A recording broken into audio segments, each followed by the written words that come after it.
राधा राधा। राधा वल्लभ श्री हरिवंश महाराज जी, आपके चरणों में कोटि कोटि प्रणाम। महाराज जी, भजन और दिनचर्या में आलस, प्रमाद, आपकी आज्ञा उल्लंघन और दोष दृष्टि हो जाने के कारण अब भजन बिल्कुल नहीं हो रहा और मन एक लड़की के प्रति गाढ़ हो गया है, जिसके कारण मन जलता रहता है और सारे दुर्गुण आ गए हैं, बुद्धि बहुत खराब हो गई है। हाँ बच्चा, अब गलत करोगे तो गलत तो होएगा। अब जवान अवस्था आ रही, इधर उधर माता बहनों की तरफ गंदी दृष्टि करोगे तो पतन तो हो ही जाएगा। हमारी बात मानो तो भाई सुधर सकते हो, बात ना मानो, मनमानी आचरण करो तो बात नहीं बनेगी। और देखो, ये माताओं बहनों की तरफ गंदी दृष्टि ये बहुत पतन का कारण है, बहुत पतन का कारण है। और आगे चल कर के फिर इसमें जो व्यर्थ चिंतनों के द्वारा फिर ऐसा नहीं है कि सब प्रेम ही करते हैं, कुछ ब्लैकमेल भी इसी में हो जाते हैं। फिर लड़के क्या होते हैं, डिस्टर्ब हो जाते हैं, या बच्चियां हुई वो डिस्टर्ब हो गए, तो फिर एक उपाय आखिरी सुना, मतलब उनको सूझ मिलती कि शरीर जो है छोड़ दें। बच्चे नहीं नहीं नहीं, सब हमें लगता है यार होश में चलो, अपने माता पिता के अनुसार जब समय आवे तो फिर ब्याह कर लो, और गृहस्थी में जाओ, बॉयफ्रेंड गर्लफ्रेंड इस जहर में फंसोगे तो फिर ऐसे असर नहीं पड़ता प्रभु, इसका असर ऐसे ले, ये अवस्था ऐसी है। अब प्यार से समझ जाए तो समझ। कैसे तुम्हारी बहन की तरफ कोई देखे तो तुम्हें कैसा लगेगा, और तुम किसी की बहन की तरफ देख रहे हो तो कैसा लग रहा है। अरे जब हम कह रहे हैं कि जवान हो गए, माता पिता हैं, उनकी भी जिम्मेदारी है। तुम्हारा कहीं कोई मित्रता ऐसी बन जाए तो अपने माता पिता से सूचना दे, उनको समर्पित करो अपनी दोनों बातें, और दोनों जगह पवित्रता से हो तो पाणी ग्रहण संस्कार करके अपना घर गृहस्थी बसाओ, वो तो ठीक है। ये गंदी प्रवृत्तियां जो चल गई, व्यभिचार प्रवृत्ति। अच्छा देखो, जैसे एक बच्ची है, एक बच्चे से बॉयफ्रेंड से फिर ब्रेकअप, फिर बॉयफ्रेंड, या एक बच्चा बच्ची से ब्रेकअप, फिर इसे क्या कहते हैं? तो आप सोचो कैसे जीवन रहेगा। और आज ये एक मतलब नॉर्मल सी बात हो रही है, नहीं हो रही नॉर्मल। मतलब किसी की बहन की तरफ देखोगे, उसके परिवार के समर्थ लोग हुए तो भाई बेबिचारी की पूजा फूल और अगरबत्ती से तो होती नहीं है। हाँ, फिर यही होते हैं जो जूता चप्पल डंडा थप्पड़ यही चलते हैं, तभी सुधरता है। तो हमें लगता है कि छोड़ दो, अच्छे बच्चे बनो, गंदी बात मत करो, है छोड़ोगे, मान जाओ तो बच्चा मंगल है, ठीक है। और नाम जप करो, मतलब ऐसे गंदे कार्यों की तरफ कदम मत बढ़ाओ, नहीं तो बहुत तरह से फिर विक्षेप हो जाता है, बहुत तरह से विक्षेप हो जाता है। बहुत हम डरना चाहिए। ये जो पुरानी परिपाटी बहुत अच्छी परिपाटी थी कि घर के बड़े बूढ़े सदस्य सब जाके वर देखे या कन्या देखे, और पूर्व शास्त्रीय पद्धति से मिला के फिर ब्याह होता था। बड़ा मतलब एक बड़े, और उनमें समर्पण भी होता था, जिसको पति रूप में वरण किया आजीवन, ऐसा भाव होता ना। और आजकल के लव मैरिज होता है और 4-6 महीने में तलाक हो जाती है, नहीं हो जाती है, लव मैरिज कहा जाता है। तो हमें तो लगता है आधुनिकता जो फैल गई है व्यभिचार की, इसको छोड़ना चाहिए। ये इसमें पवित्रता नहीं।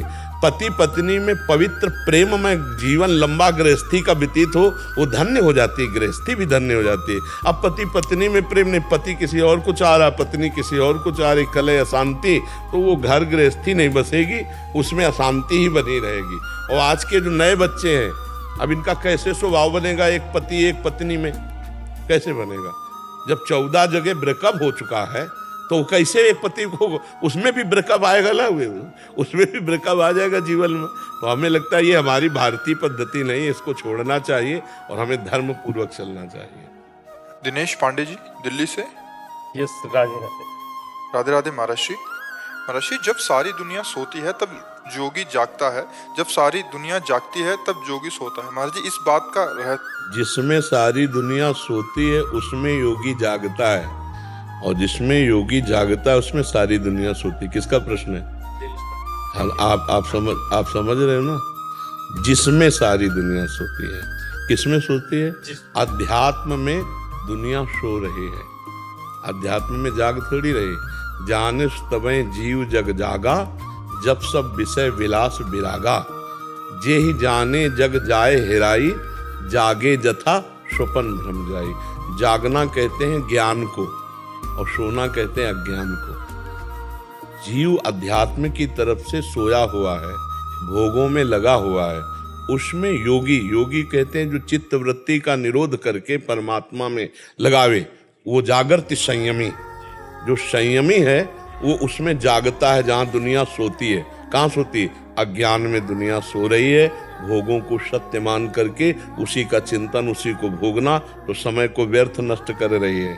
और जागृति संयमी, जो संयमी पुरुष, जोगी पुरुष है, जे ही जग जामिन जागे जोगी, परमारथी प्रपंच वियोगी, जो प्रपंच का त्याग करके परमार्थ में स्थित, वो जागा हुआ पुरुष माना जाता है। और जो शरीर संबंधी भोग, शरीर संबंधी रिश्ते नातों को सत्य समझकर इसी में मगन, वो सोया हुआ पुरुष जाना जाता है। आप समझ पा रहे हैं? तो योगी वही जागना है जो भगवान की स्मृति में, ज्ञान में स्थित है। भोगी का सोना अर्थात भोगों में रत होना, भोगों का चिंतन, संसार का चिंतन, ये स्वप्न है। उमा कहूं मैं अनुभव अपना, सत हरि भजन जगत सब सपना। आप समझ पा रहे ना?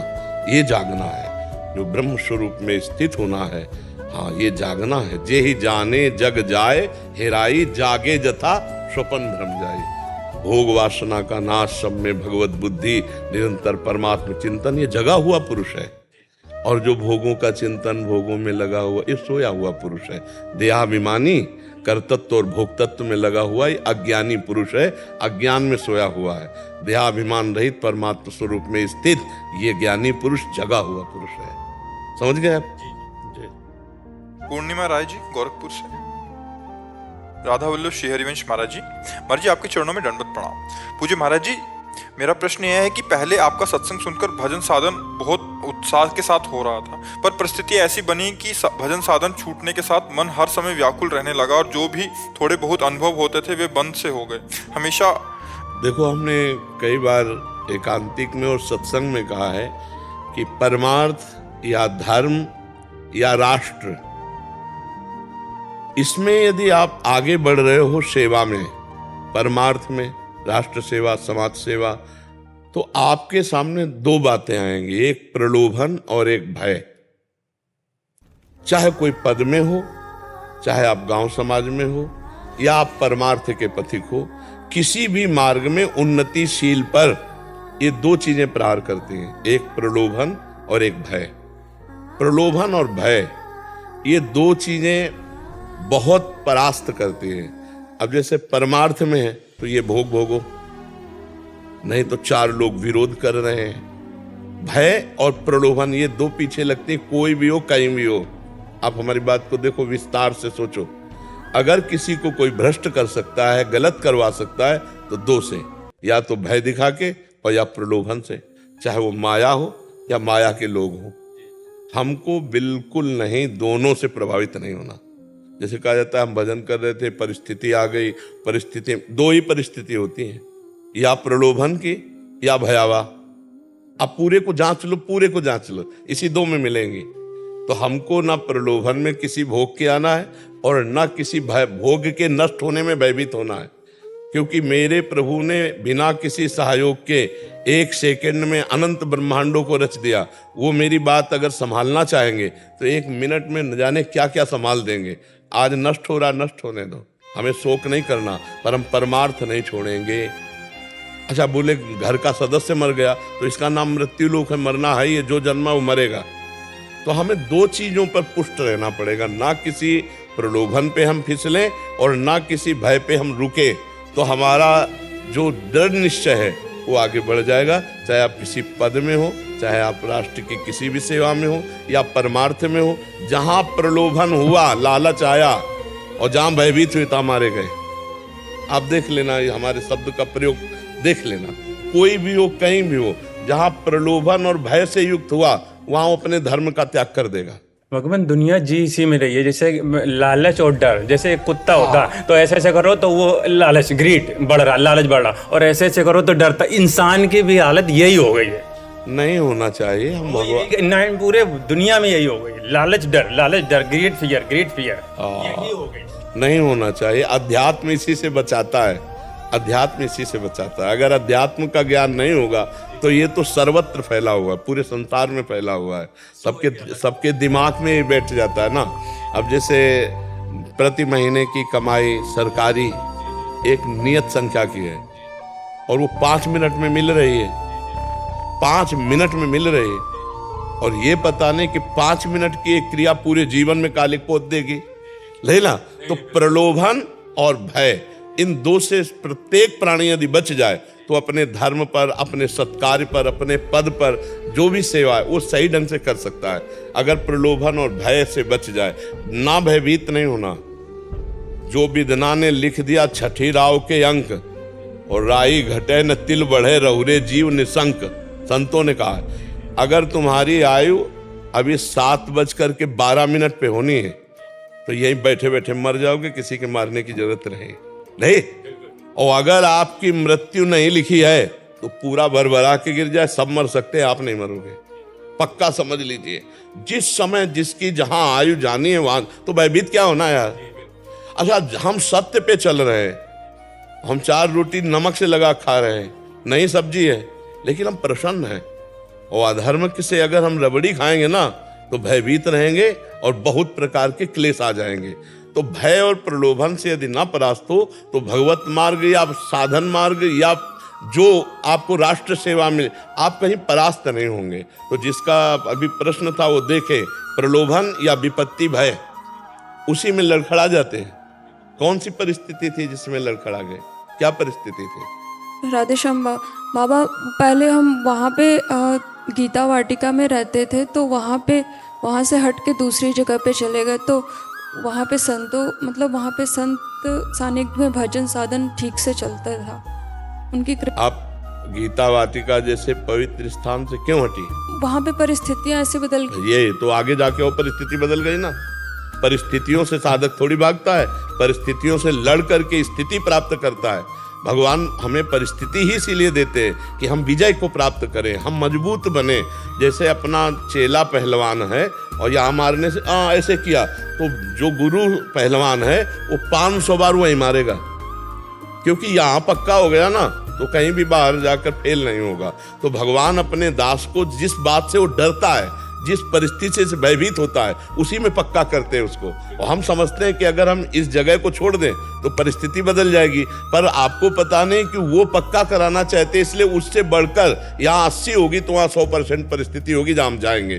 भगवान वहाँ आपको पक्का करना चाहते हैं। बच्चा, साधन मार्ग को समझना, भागने से पुष्ट नहीं होता, उसे लड़ना सीखे, हर परिस्थिति को सहना सीखे। मात्रा स्पर्शास्तु कौन्ते शीतोष्ण सुख दुखदा आगमा पाइनो अनित्यास्तास्ति तिक्षस्व भारत। हे अर्जुन, ये आने जाने वाली परिस्थितियां हैं, इनको सहन करना चाहिए।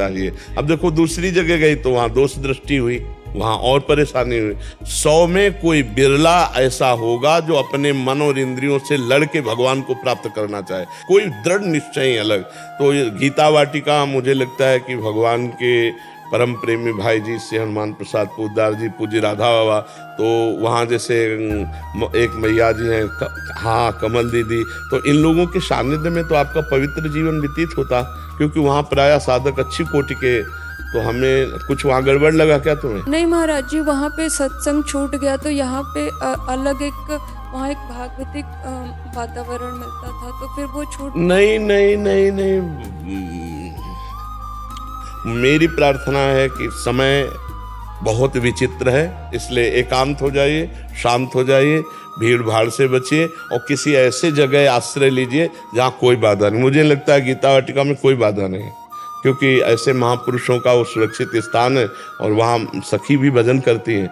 तो ऐसे स्थानों का सेवन करो, इधर उधर मत जाओ। बहुत समय विचित्र है, क्योंकि कौन किस कोटि का कहाँ कैसी भावना, इसलिए हम किसी पर दोष दर्शन नहीं करते, पर अपने बचाव पक्ष के लिए जहाँ सखियां भजन कर रही हैं उनका सानिध्य लेकर भजन करो। वो उच्च कोटि की संत है, कमल दीदी वो उच्च कोटि की संत है, यहाँ आई है, दर्शन दे गई है, कई बार प्रसाद भी बेचती हैं। तो हमें लगता है पुनः आप उनका सेवन करो। महाराज जी, हमें बहुत वहाँ से हटने के बाद बहुत खुद को ऐसे महसूस करते हैं कि वैसा भजन अब नहीं कर सकते जैसा। ये कह रहे हैं कि वहाँ बहुत अच्छा इनको भागवतिक माहौल मिलता था, वहाँ से हटते ही इनका वो माहौल चले गया और भजन की वृत्ति वो चलेगी, क्योंकि संग था वहाँ। सूरदास जी का एक पद पे एक लाइन तुम्हें बता रहे हैं, विमुख भये निमिषहु न अकृपा जब चितए तब वैसे।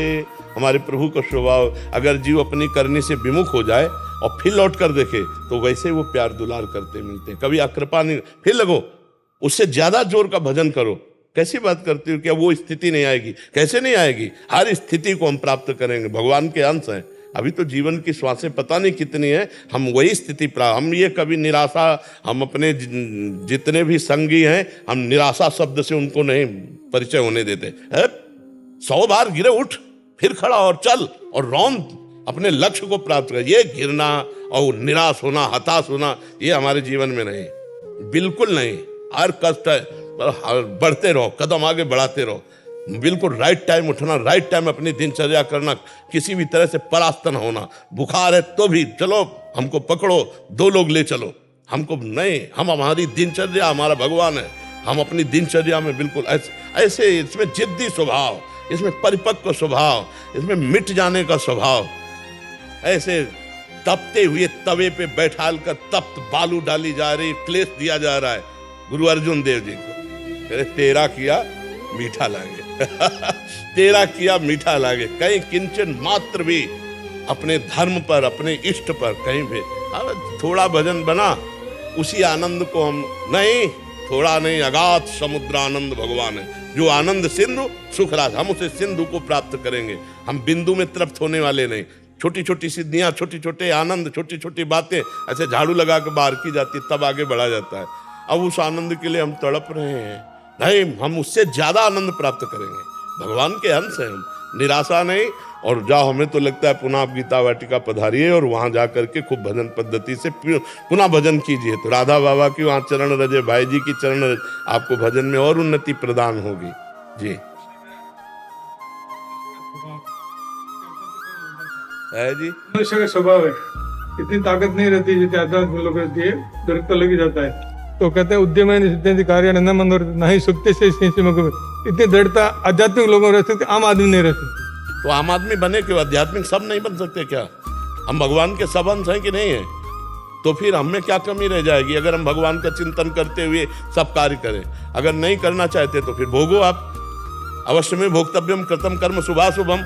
और अगर आप भगवान की शरण में आ जाओ तो हम सर्व पापेभ्यो मोक्षयिष्यामि मा शुचा, निर्भय निश्चिंत निशोक, निर्भय निश्चिंत निशोक। एक दृढ़ता आ जाती है हमारे देश के सैनिक में ना, हजारों को भून करके अपने प्राण देने के लिए तैयार हो जाता है। हमारी दृढ़ता कहाँ है? किसी भी तरफ दृढ़ता आ जाए ना, वही तो अभी बताया ना, दृढ़ता हमारे अंदर आएगी कैसे? जब तक हम सत्य का आश्रय नहीं लेंगे, सत्य पर चलेंगे, करें व्यभिचार, खाएं इधर उधर गंदे आहार और पिए मदिरा आदि और दूसरे से छल कपट करें, तो दृढ़ता आएगी। भयभीत रहेगा, शोकित रहेगा, चिंतित रहेगा, उद्विग्न रहेगा, विषाद युक्त रहेगा।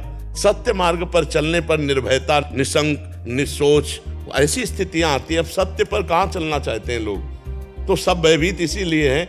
कोई भी भय से रहित नहीं है, सबके अंदर भय है, पर सबके अंदर एक भय होता है विचार का और एक भय होता है अकस्मातिक।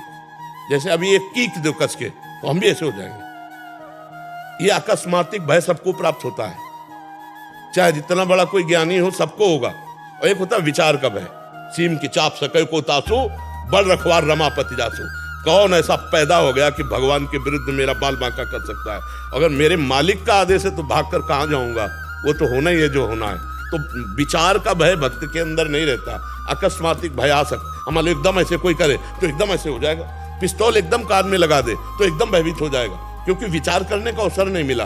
अब वो विचार के द्वारा ठीक है आप चलाइए, अगर हमारे शरीर की आयु पूरी हो गई तो चलाइए, नहीं तो आप किट किट करते रहोगे, गोली नहीं चलेगी, पक्का नहीं चलेगी। हमने कई प्रमाण ऐसे देखे कि बिल्कुल मृत्यु गले पड़ रही और मरा नहीं, और जब बिल्कुल आराम से बैठे और मर गए। तो हमें लगता है कि भय रहित होने के लिए भगवान का आश्रय। हमने मेरे आंखों से देखा, हमारे घर जोधपुर में जी पिस्टल यूं लगी जी, छोटी, लेकिन वो यूं निकल गई, उसको होने बच गया, बिल्कुल उसके एकदम यूं लगे। भगवान, हाँ भगवान बचाते ला तो भगवान।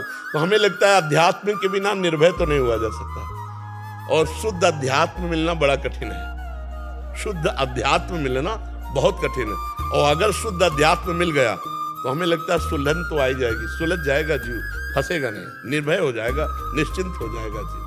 महाराज जी आप तो देखते हैं आनंद। हाँ, आपकी रोटी से पले हुए हैं हम, आप देख लो। ब्रजवासियों की चरण रज और ब्रजवासियों का टूक, हमारे पास जो कुछ है वो इसी से है। ब्रजवासियों की चरण रज का प्रताप और ब्रजवासियों का जो टूक है उसी का प्रभाव है। यहाँ जैसे माता पिता के द्वारा शरीर की रचना होती है, तो यहाँ हमारे भजन की रचना हुई ब्रजवासियों की टूक से, ब्रजरज से, जिस रज को उद्धव आदि परम ज्ञानी लता गुल्म औषधि बन करके प्राप्त करना चाहते हैं, प्रियाजू की चरण कृपा से ब्रजवासियों की वो चरण धूलि मानो देह प्राप्त करके हमें प्राप्त हुई, उसी का प्रताप है। ये जो यो ब्रह्म रुद्र शुक नारद भीष्म मुख्य रालक्षितो न सहसा पुरुषस्य तस्य सद्यो वशीकरण चूर्ण मनंत शक्तिम तम राधिका चरण रेणु मनुष्य मरामी। अनंत शक्ति संपन्न जो ब्रज रज है, वृंदावन रज है, जो बड़े बड़े योगियों योगिंद्रों मुनिंद्रों के ध्यान पथ पे जो नहीं आते, उन श्री कृष्ण की प्राप्ति कराने में समर्थ है रज रानी, और समर्थ है ब्रजवासियों की टूक। ब्रजवासियों की टूक के बिना श्री कृष्ण प्रेम ब्रज का नहीं प्राप्त हो सकता, और अलग बात है। लेकिन जब तक ब्रजवासियों की जूठन नहीं होगी तब तक हृदय में वो अपनापन श्री कृष्ण से नहीं आएगा, चाहे दास्य भाव का हो, चाहे सख्य भाव का हो, चाहे वात्सल्य भाव का हो, चाहे गोपी भाव का हो, चाहे सहचरी भाव का हो। सब भावों की प्राप्ति ब्रजवासियों के टूक से, अन्न से है। तो आप सब ब्रजवासियों की कृपा से ही जो कुछ सौभाग्य उदय होता है वो आपकी कृपा से होता है। हम तो ये कहते हैं कि अगर ब्रजराज और ब्रजवासियों की कृपा ना हो तो ब्रजराज की झांकी मिल ही नहीं सकती, ब्रजराज की झांकी नहीं मिल सकती है जी। प्रिंस जी बनारस से। राधे राधे महाराज। प्रणाम गुरुदेव। गुरुदेव, जब कोई सत्कार्य अथवा मन में अच्छे विचार आते हैं तो इस पापी मन को अहंकार आ जाता है कि ये सत्कार्य इसने किया है, जबकि मैं इसको भी सुधार कर लो। यहीं से आगे पूरा प्रश्न सुन लेंगे। जैसे आपके मन में आया कि मैंने किया, हाँ ठीक है मान लिया, अब उसे प्रभु को समर्पित कर दो, अहंकार नष्ट हो जाएगा। समझ रहे हो ना? जो कर्म हमने किया, माना कि मैंने किया, उस कर्म को हम प्रभु को समर्पित कर देते हैं। समर्पण कर्म से कर्म का दोष नष्ट हो जाएगा और कर्म का कर्तृत्व अभिमान नष्ट हो जाएगा। ऐसा करना शुरू कर दो। जो भी पवित्र कर्म हो, यत् करोषि, वो भगवान को अर्पण कर दो। ये तो सर्वाणि कर्माणि मयि सन्न्यस्य मत पराहा, जो सारे कर्म मेरे को अर्पित कर देते हैं तो भगवान भगवत प्राप्ति योग्य बुद्धि वो दे देते हैं। अहंकार मलिनता में होता है, मलिनता का नाश हो जाएगा। तो जो कर्म करो पर अच्छे कर्म, और वो भगवान को समर्पित कर दो, तो उसमें जो अहम हमारा है, वो मल है, वो नष्ट हो जाएगा। अहंकार विमूढ़ आत्मा करता हमिति मन्यते, अहंकारी में मूढ़ता बैठी रहती है, वो सोचता है कि मैंने किया है, मैं करूँगा, मैं कर सकता हूँ।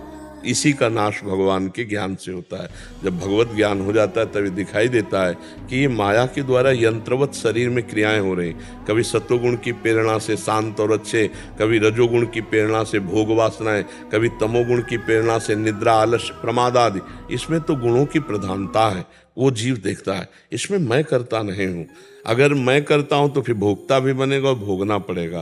तो अभी हम मैं करता सहित भगवान को समर्पित हो जाओ कि हे करुणा में भगवान, जो मैं कर रहा हूँ वो सब आपको समर्पित करता हूँ। समझ पा रहे हो? आगे क्या प्रश्न है? हाँ, तो ये तभी सुधार होगा। तो जी जैसे मतलब कोई भी सत्कार्य अगर हुआ तो उसे हम भगवान को समर्पित कर देते हैं, लेकिन ये मन मतलब ये कहता है कि ये कार्य मैंने करवाए से अहंकार। तो कोई बात नहीं है, हम कह रहे हैं ना, दवा है, आप पहले करके देखो इसे। लंबे समय तक ऐसा करो कि देखना रोना आने लगेगा और आपको दिखाई देने लगेगा कि स्वयं भगवान हमसे करवा रहे हैं सत्कार्य। जो असत कार्य गंदी बात है वो मेरी वासना है, और जो सत कार्य है वो मेरे भगवान प्रेरित करके करा रहे हैं। गोस्वामी तुलसीदास जी ने लिखा है कि उत्तम भक्त का विचार क्या होता है? गुण तुम्हार समुझे निज दोषा, आपके गुण और दोष मेरे, तो उत्तम भक्ति की तरफ हम बढ़ जाएंगे। ऐसा भाव करके चलो, ठीक है? कर्म समर्पण ही भगवान की प्राप्ति में समर्थ कर देगा आपको। समर्पित करते जाओ, फिर आगे देखना।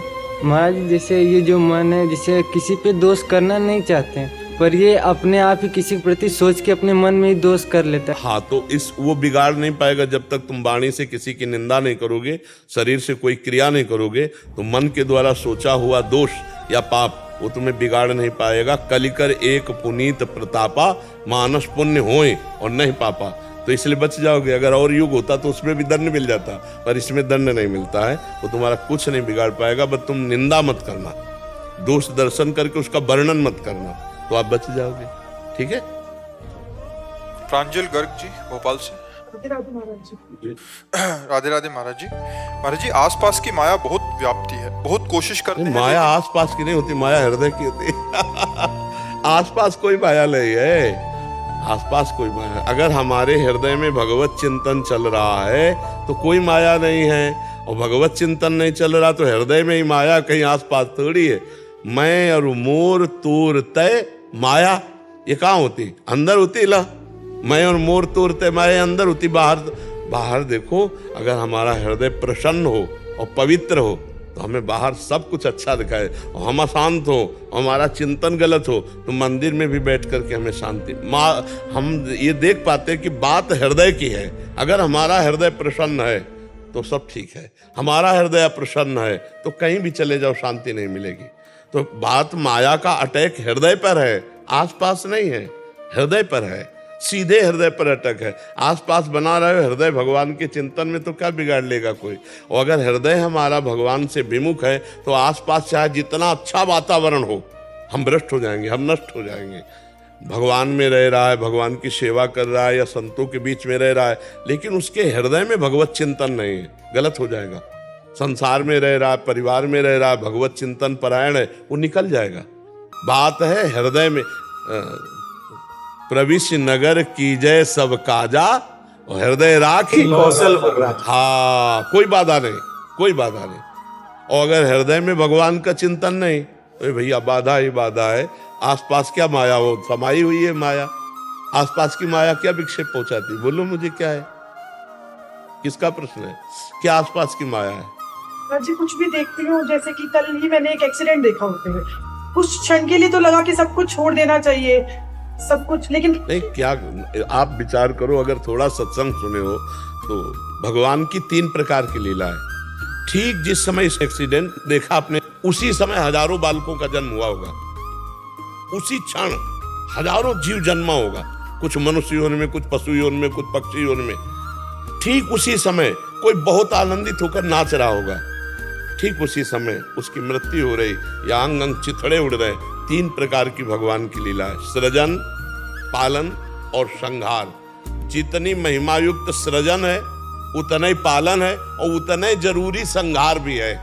अब अपने अपने कर्मों का फल जीव को भोगना पड़ता है। यदि हमको ऐसा लगता है कि हमारे द्वारा सहयोग बन सकता है तो हम सहयोग देते हैं, और पता चला है तो मृत्यु को प्राप्त हो गया एक्सीडेंट, तो भगवान की लीला है। हम शांत मन से अपने भगवान का चिंतन करते हैं, हम उसमें व्यथित नहीं होते, क्योंकि ये लीलाएं हैं, कोई नहीं बंद कर सकता। ये लीलाएं चलेंगी। जैसे सृजन कोई नहीं रोक सकता, पालन कोई नहीं रोक सकता, तो विनाश भी कोई नहीं रोक सकता। होता है विनाश। ये तो मान लो एक एक्सीडेंट है, 2-4 लोग भी।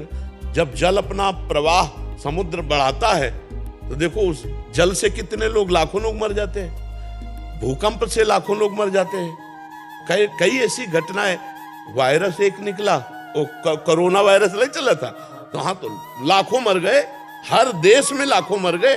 तो ये क्या है? जैसे सृजन है वैसे पालन, वैसे संहार है। हाँ, जब हम किसी को श्रृंगार लीला में देखते हैं तो अपने को भी वैराग्य होता है, थोड़ा दुख होता है, यार शरीर संसार क्या है। पर नाम जप अगर कर रहे हो तो ठीक निर्णय मिलेगा और आपको हृदय को संतोष होगा। और नाम जप नहीं कर रहे तब तो संसारिक हो, दुख में दुखी हो गए, सुख में सुखी हो गए, यही संसारिक लक्षण है।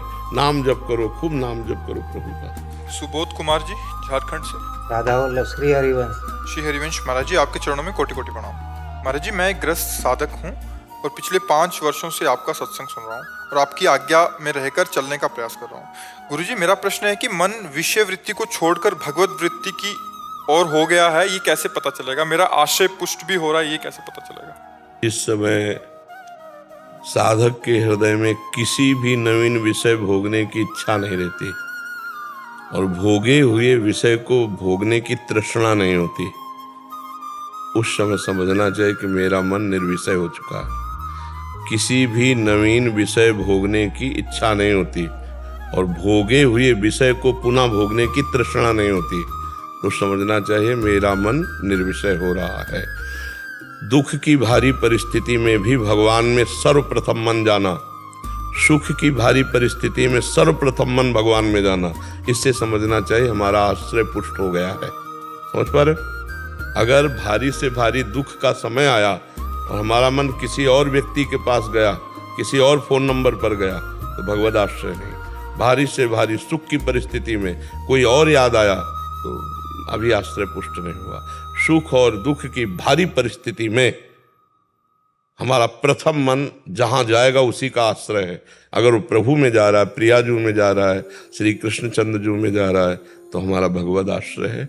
अगर ये आया कि यार बड़ी समस्या है, उनका फोन नंबर लगाओ, गए, आश्रय छूट गया, आश्रय नहीं माना जाएगा, भगवद आश्रय पुष्ट नहीं हुआ। पहली अंदर की बात, पहली अंदर की। और ये बड़े बड़ों से चूक हो जाती है, छोटे मोटे भगत की बात नहीं, ये बड़े बड़ों से चूक हो जाती। द्रौपदी जी को जब महल से घसीट कर दुशासन ला रहा था, 5 पांडवों का आश्रय था और धर्मज्ञ महापुरुषों का था। जब देखा कोई नहीं तो अपने हाथों का, दांतों का, जब देखा अब नहीं तब आखिरी बात पुकारा, इसीलिए विलंब हो गया। भक्त का दुखद परिस्थिति में सर्वप्रथम भगवान का आश्रय, यहां चूक हो जाती है। सुख की भारी परिस्थिति में सर्वप्रथम भगवान की, ये मेरे प्रभु का दुलार है, ये मेरे प्रभु की कृपा है, तब माना जाएगा आश्रय पुष्ट हो गया है। और जब किसी भी नवीन भोग को देखे या सुने हुए भोगने की इच्छा न हो और भोगे हुए विषय को पुनः भोगने की इच्छा का नाम तृष्णा है, तृष्णा न हो, तब समझना चाहिए कि मन निर्विषय हो गया है। जब निरंतर भगवान की मधुर मधुर स्मृति में तन्मय है। सोच पाए आप? राणा मोहन जी। राधा वल्लभ श्री हरिवंश। श्री हरिवंश महाराज जी, गुरुदेव आपके चरणों में कोटि कोटि प्रणाम। प्रभु, मेरा प्रश्न है कि हम भक्ति मार्ग पर चलते हैं तो ये हमारे पुराने कर्मों का फल होता है या प्रभु की कृपा? इस जैसे मनुष्य देह मिलना, ये हमारे पुराने कर्मों का फल नहीं होता है, कृपा से होता है। क्योंकि गोस्वामी तुलसीदास जी ने लिखा है, कबहू का करी करुणा नर देही, देत ईस बिनु हेतु सनेही। कोई कारण नहीं, अपार करुणा वरुणा ने भगवान ने अपनी कृपा से मुझे मनुष्य शरीर दिया। अब मनुष्य शरीर के बाद जो हमारा परमार्थ बनता है वो सत्संग से बनता है।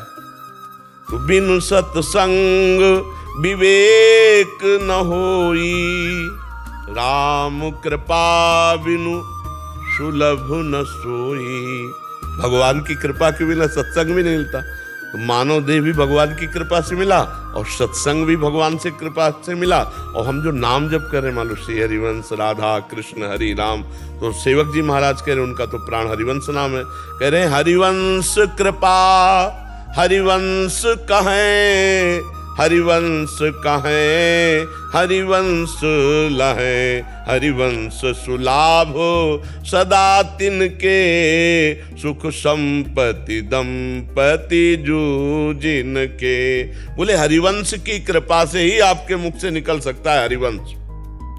कृष्ण कृपा है तो कृष्ण बोल सकते हो, राधा कृपा है तो राधा बोल सकते हो, नहीं ऐसे जबान से राधा भी नहीं बोल सकते। तो मतलब मुझे लगता है सब कुछ कृपा से हो रहा है। गुरुदेव, तो ये कृपा उस टाइम क्यों नहीं की जब मैं राक्षस प्रवृत्ति में बना हुआ था? अनंतों बार तुम पर कृपा हुई, लेकिन तुमने हर बार कृपा की अवहेलना की।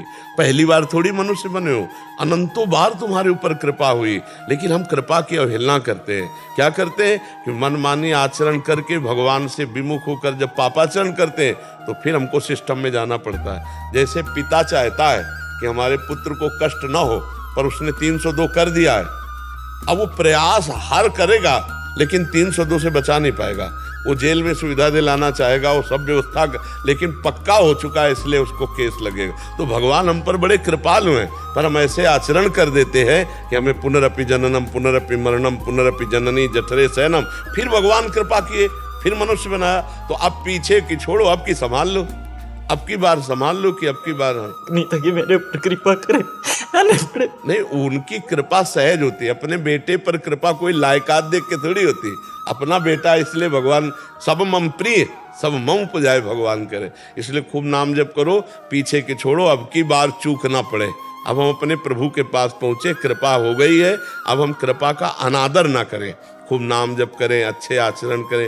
जब हम भगवान की कृपा का अनादर करते हैं, भगवत विमुख आचरण करते हैं, तो वही कृपालु कृपा करके दंड विधान करते। तिनका काल रूप में भ्राता, भगवान का वो भयानक फिर रूप धारण कर, फिर वो कहते त्राय मंत्र, बोले आ जाओ, हम तो तुम्हें पहले ही स्वीकार किए हुए थे। इसलिए हमें चाहिए कि ये जन्म हम पर जो कृपा हुई है, हम मनमानी आचरण ना करें, भगवान से विमुख आचरण ना करें। नहीं वही भगवान गुस्सा वाला रोल करेंगे, फिर तो गुस्सा वाला रोल हम नहीं सह पाएंगे।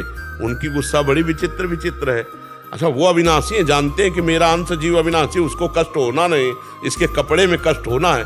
ये कपड़े ही तो है शरीर, और हम कपड़े को मैं माने हुए हैं। तो फिर भगवान जैसे कह दो दया, तो उनके अंदर भी इस बात की दया नहीं होती।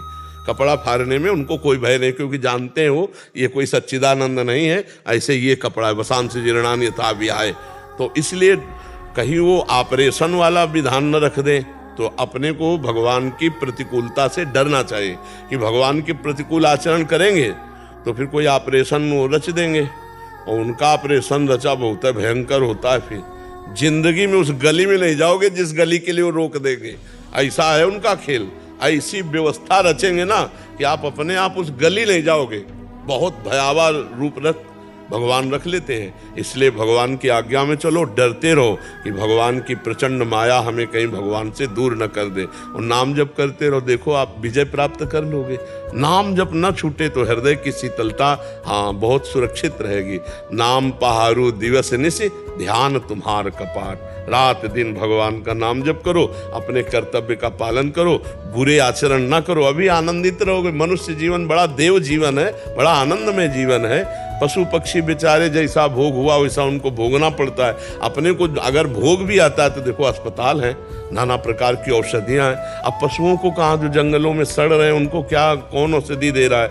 इसलिए मनुष्य जीवन में नाम जप करते हुए भगवान की अवहेलना ना करे तो इसी जन्म में पार हो जाए। पर हम लोग बहुत बार भगवान की कृपा की अवहेलना कर चुके, अब की बार संभल जाए तो बहुत आनंद हो जाए। गुरुजी, मैं शराब पीता था और मांस भी खाता था, पर जब से आपको सुन रहा हूँ, जो हाथ शराब के गिलास उठाते थे उन हाथों में आपने माला पहना दी। बहुत कृपा है श्री जी, बहुत ठाकुर जी की थे उस मुंह में अब चरणामृत जाता है प्रभु जी। 30 साल बर्बाद हो गया मेरे। नहीं, खूब आनंद से चलो। को जो चूक हो गई हो गई। देखो, चूक का बार बार स्मरण करना भी गलती है। भाई हमारा समय बैक वाला तो गया, अब वर्तमान के समय को बैक का चिंतन करके क्यों हम उसको खराब करें। वर्तमान में हम राधा राधा बोलते, जो हो गया सो हो गया। इस समय को हम सार्थक, 1 सेकंड हमारा राधा ये तो सार्थक हो गया। अब 1 सेकंड बैठे सोच रहे मैंने ये किया, तो वो भी सेम, वो तो खराब हो ही चुका था। वर्तमान भी हमारा खराब हो रहा है। हमको चाहिए वर्तमान को संभालना चाहिए। वर्तमान में राधा राधा राधा। अब पीछे की जो बात हुई छोड़ो, अब लो नशानी, अब ना नशा। गुरुजी, सारे दोस्त भी छोड़ चुके हैं, सारे दोस्त छोड़ चुके हैं। जब से आपको सुनता हूँ, आपके दिए हुए रास्तों पे चल रहे। तो सारे दोस्त छोड़ चुके हैं तो आप हमसे दोस्ती कर ले। थोड़ा मतलब हमसे भी तो दोस्ती कर लो।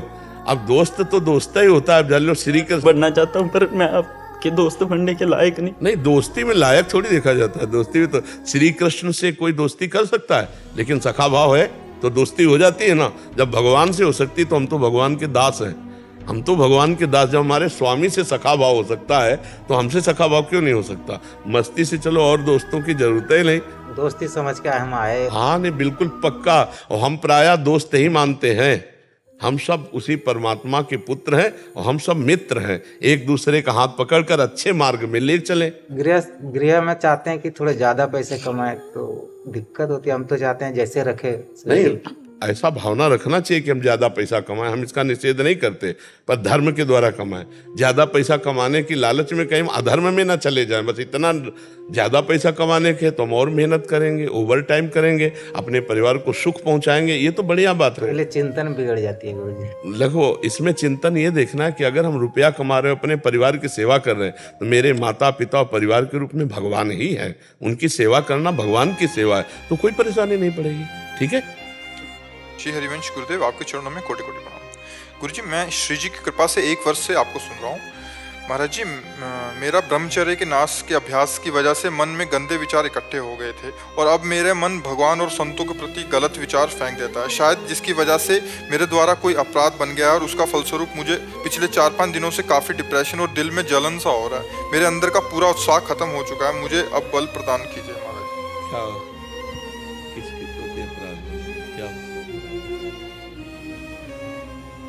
बातें जो गंदगी की थी वो निकल जाती हैं। मान के चलो फोन पे आपके वचन सुन रहे हैं, किसी संत जी की आप वो करते हैं, जो वाणी बताते हैं, और यूट्यूब पे देखते हम संतों को तो उनके प्रति गलत भाव आ जाते हैं, मतलब मन फेंक देता है।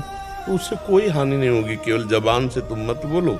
जैसे मन एक पागल आदमी है इस समय, मन कोई अच्छा थोड़ी है, मन गंदा है ना, वो भगवान के प्रति भी गंदा सोच सकता है, वो गुरु के प्रति भी सोच सकता है, किसी के प्रति। पागल आदमी जैसे नहीं, तो पागल आदमी का विश्वास नहीं, तो मन को इस समय तुम पागल आदमी की तरह देखो। वो तुम्हारे ऊपर अटैक तभी करेगा जब तुम उसको स्वीकृति दे दोगे। वो उसका एक काम है, डरना नहीं चाहिए। बहुत सुलझ के हमारी बात को समझना। मन का काम है एक दुकानदार की तरह तुम्हारे सामने पेश करना हर चीज, बुरी से बुरी, गंदी से गंदी, अच्छी से अच्छी। ऐसा नहीं कि बुरी चीज ही पेश करता हो। अगर वो तुम्हें सहयोग न देता तो तुम यहाँ आ ही नहीं सकते थे। मन ने सहयोग दिया ना, चलो शाम चलते हैं, तुम्हारा सहयोग करते हैं, चलो सत्संग में, तो सहयोग किया ना मन। ऐसा नहीं है कि मन केवल गंदा ही सहयोग करता है, ऐसा नहीं। वो सहयोग न करे तो आप वृंदावन आ ही नहीं सकते, उसी के सहयोग से आप आए हैं। हमको ये देखना है कि मन हमारे सामने एक व्यापारी की तरह सामग्री पेश करता है।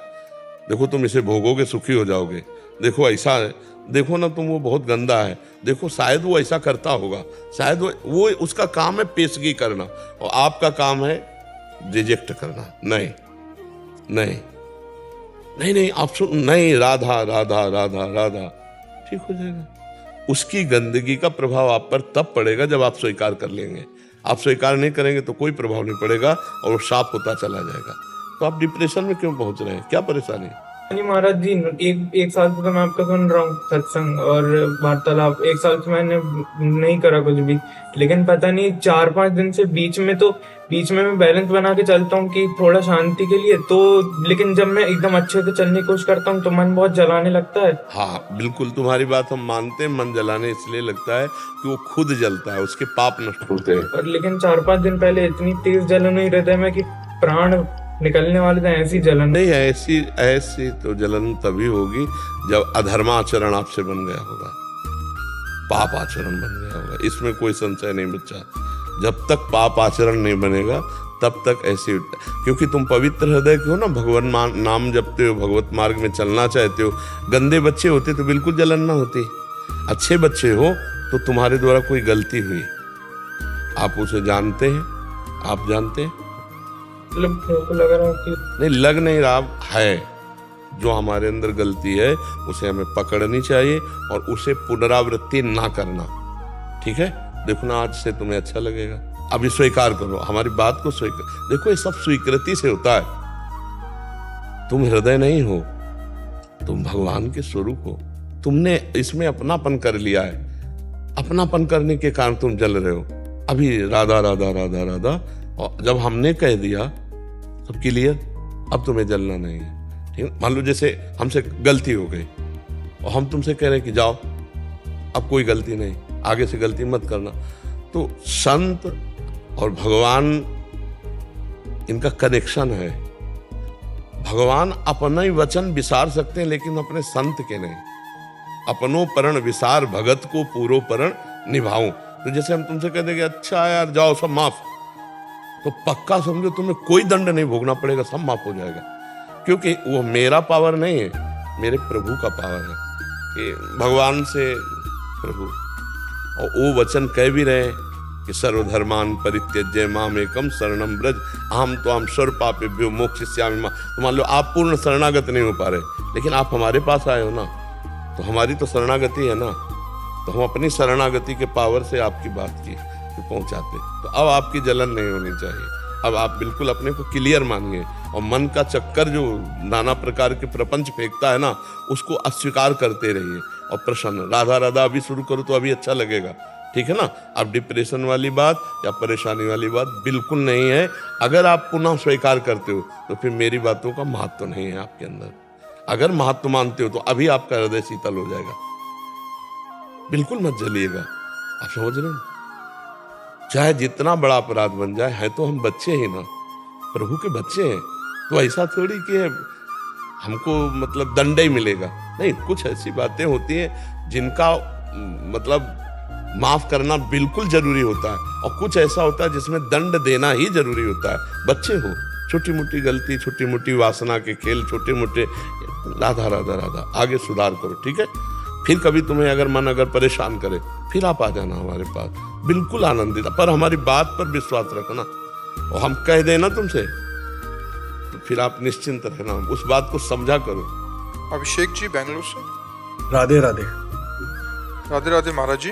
गुरु जी, आप कहते हैं भगवान का द्वार गुरु से मिलता है, गुरु को कैसे पहचाने और उन्हें कैसे मिला जा सकता है? भगवान ही गुरु है, भगवान ही गुरु है, गुरु ही भगवान है। कोई व्यक्ति तो गुरु होता नहीं, अगर व्यक्ति को गुरु बनाया जाएगा तो घाटा हो जाएगा। जो अखंड मंडलाकारम व्याप्तमेन चराचरम तत्पदम दर्शितमेन तस्मै श्री गुरुवे नमः। गुरुदेव भगवान कौन है? जो चर अचर में व्याप्त, अखंड मंडल में सर्वत्र व्याप्त है। तो जो सर्वत्र व्याप्त है वो व्यक्ति तो हो नहीं सकता, व्यक्ति तो एक देशी होता है और गुरु सर्वदेशी होता है। तो गुरु भगवान ही तो हुआ ना, भगवान ही गुरु है। तो हम सबसे पहले भगवान से प्रार्थना करें कि हे भगवान, मैं गुरुदेव रूप जो आपका है वो नहीं जानता हूँ, हम तो फंस सकते हैं, पर आप सर्वज्ञ हो। आपको यदि गुरु रूप से मिलना ही है तो प्रभु आप मुझे पहुंचा दो या गुरुदेव को मेरे पास भेज दो और आप बता दो कि आपके गुरुदेव हैं और हम हृदय से उनको वरण कर लें। बकाया मेरे में ज्ञान नहीं है कि मैं गुरुदेव का कैसे वरण कर सकूं। नाथ आप ही हमारे गुरु हो। तो बंदों गुरुपद कंज कृपा सिंधु नर रूप हरि, नर रूप में हरि ही गुरुदेव रूप से मिलते हैं। तो हम गुरुदेव भगवान को प्राप्त करने के लिए पहले भगवान से प्रार्थना करें कि हे भगवान, आप हमारे को भी जानते हो और गुरुदेव को भी जानते हो, तो आप गुरुदेव रूप से हमें मिल लो, चाहे हमें बुला लो या उनको हमारे पास भेज दो, ऐसी प्रार्थना। क्या गुरु केवल साधु संत होते हैं? हम तो गुरु की बात साधु संत की नहीं, हम ये कह रहे हैं कि गुरु साक्षात भगवान होते हैं और भगवान गुरु होते हैं और भगवान ही तो संत हैं और संत ही भगवान है। भगवान कह रहे सातो सम मोहि मैं जग देखा, मोते अधिक संत कर लेखा। संत का मतलब किसी कपड़े लत्ते से थोड़ी लिया जाता है, संत का मतलब स्थिति से लिया जाता है। जब हम किसी साधु महात्मा की बात करते हैं तो एक भेष सामने आता है, मतलब साधु महात्मा मतलब ऐसा, लेकिन जब संत की बात करते हैं तो स्थिति होनी चाहिए। साधुता में एक स्थिति होती, जैसे कोई डॉक्टर है तो डिग्री नहीं देखी जाती कि आपकी डिग्री कहाँ है, अगर डिग्री नहीं तो फिर वो दवा देगा तो मतलब गलत दवा दे, क्योंकि वो डिग्री नहीं है, उसको ज्ञान नहीं, पढ़ा नहीं। ऐसे साधुता की डिग्री है। जो संत महात्मा है उनकी डिग्री है, जो मान रहित, मोह रहित, काम क्रोध विजयी, जो सम में भगवान का दर्शन करते हैं, जो समचित्ताहा, जिनका चित्त समान भाव, सम में समान, सर्वभूत हिते रताहा, प्रशांतात्मा, निर्वैरा, ये सब संतों की डिग्री है। तो अगर ऐसे संत हैं तो भगवान के स्वरूप हैं, भगवान का स्वरूप ही गुरुदेव, गुरुदेव भगवान है। तो संत और भगवंत और गुरु कहने को तीन नाम है, भक्ति, भक्त, भगवंत, गुरु, चतुर नाम बपु एक, इनके पद बंधन किए नासत विघ्न अनेक। संत जब भगवत स्वरूप हो गए तो भगवान में और संत में अंतर नहीं, और संत, भगवंत और गुरु में अंतर नहीं, तीनों बातें, चाहे वारी कहो, चाहे पानी कहो, चाहे वाटर कहो, चाहे जल कहो, बात तो एक ही ना, बात एक ही ना। ऐसे चाहे संत कहो, चाहे गुरु कहो, चाहे भगवान कहो, बात एक ही है, उसमें अंतर नहीं। पर हम जो कहते हैं कि कोई वेश मात्र केवल गुरु नहीं होता, स्थिति होनी चाहिए तो गुरु है। अब स्थिति नहीं तो फिर केवल खिलवाड़ होगा, वो केवल खिलवाड़ होगा। तो खेल खेल में तुमने गुरु बना लिया, उन्होंने चेला बना लिया, 4 रुपए रख दिए, 4 फल रख दिए, उनका वो काम चल रहा है, तुम मान लियो गुरु। तो शिष्य गुरु अंध बधिर कर लेखा, और एक न सुने एक नहीं देखा, और हरई शिष्य धन शोक न हरई, सो गुरु घोर नरक मा पड़े। गुरु चेला दोनों नरक जाए। अगर सही बात समझो तो भगवान, गुरु और संत एक ही है, जो स्थिति है, और उसी से हमारा काम बनेगा। जब डॉक्टर बढ़िया डिग्री वाला मिल जाता है ना, बढ़िया, बोले कितने ऑपरेशन, बोले ऐसे तो हमने 500 ऑपरेशन किए, तो एक अपने को विश्वास हो जाता है और हमारा काम बढ़िया हो जाता है। और जो पहला ऑपरेशन हो तो डर लगेगा ना कि यार अभी एक को ऑपरेशन नहीं किए हैं। तो हमको जैसे प्रवीण डॉक्टर मिलने पर हम पूरे भरोसे पे हो जाते हैं, ऐसे समर्थ सदगुरु मिलने पर हम पूरे भरोसे पे हो जाते हैं कि हम जैसे अधमों का भी बेड़ा पार हो जाएगा। तो ऐसे समर्थ सदगुरुदेव भगवान हैं, और भगवान से प्रार्थना करें कि यदि आपको मिलना है तो आप ही आओ गुरु रूप से, कहाँ हो हमें बताओ, तो वो आपको बता देंगे या उनको आपके पास पहुंचा देंगे। समझ पाए?